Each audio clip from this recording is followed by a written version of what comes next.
Here is your story with all timestamps removed, clean, continuous text. My name is Kelly Morgan, and I spent 7 years building an empire that wasn't mine on paper, only to watch my parents hand it to someone who couldn't tell a blueprint from a grocery list. But I'm getting ahead of myself. I was 29 when I walked into Morgan & Company Design Build, armed with an architecture degree and a business minor that my parents thought was nice, but unnecessary. The family construction business was surviving, barely. My father, George, still used paper ledgers. My mother, Ellen, chased apologetic phone calls and charm that only worked half the time. We built this from nothing, Dad would say proudly, gesturing at the cluttered office that smelled like sawdust and coffee gone cold. And they had to decades of kitchen remodels and deck installations built on blistered hands and missed dinners. But I saw potential they couldn't. Within 6 months, I digitized everything. Contracts went from handshakes to ironclad documents. I built relationships with commercial developers they'd only read about in trade magazines. By year 2, our revenue had tripled. By year 4, we had a staff of 23. I worked 80-hour weeks. I learned construction law at midnight, negotiated with suppliers at dawn, and spent weekends at client sites ensuring every detail matched our reputation. The business became my identity, my purpose, my proof that I was worth something beyond being George Morgan's daughter. Then there was Landon. My younger brother spent his 20s finding himself, which apparently required failing at the tech startups, meditating in Thailand for 14 months, and coming home with a man bun and ideas about disrupting the construction paradigm. I didn't resent him.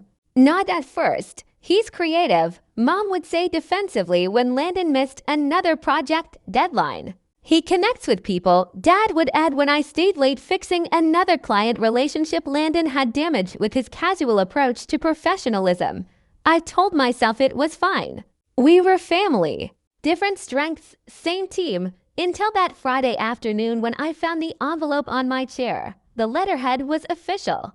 The language was cold. Landon Morgan appointed Chief Executive Officer of Morgan & Company. Effective immediately. No discussion, no warning, no conversation.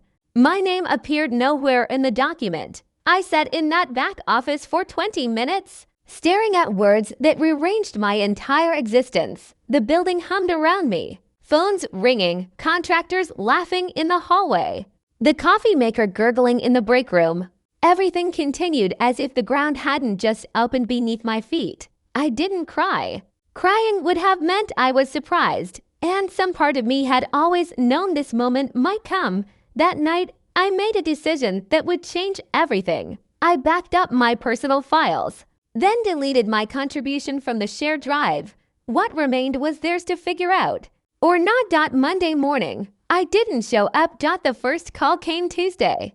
Dad's voicemail was tight. This is unprofessional. Wednesday, 3 missed calls. Thursday, silence. Friday, Hawthorne Properties is pulling out.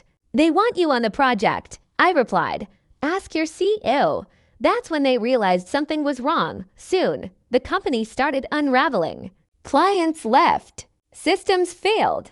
People couldn't find the frameworks I had built. Then my mother came to me asking me to fix it. I finally said what I had been holding back. I want ownership, decision-making authority, not a role, power. And so the negotiation began. I demanded 35% equity, executive voting rights, and co-leadership. My brother eventually admitted he couldn't handle the role, and my father signed. When I returned, I didn't come back as someone asking for permission. I came back as someone who had already proven she didn't need them. We rebuilt the company together, this time with clarity, structure, and respect. And for the first time, I wasn't just George Morgan's daughter. I was the one running the company, because sometimes the only way to be seen is to disappear first.